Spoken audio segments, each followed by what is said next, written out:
Lie on your back with your feet hip width apart.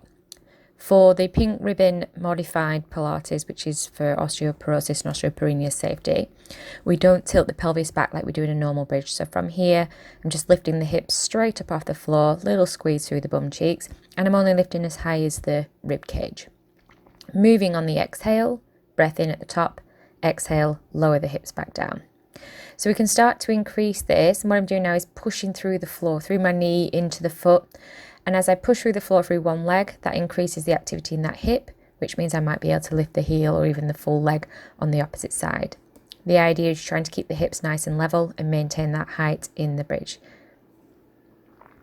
If we look back at the normal bridge, so this was for those of you without any bone density issues, there's a little bit of a pelvic tilt at the start of the bridge, and this is bringing in a little bit more lumbar flexion. So on the exhale, I'm tilting the pelvis backwards, rolling the hips up to the ceiling and rolling back down.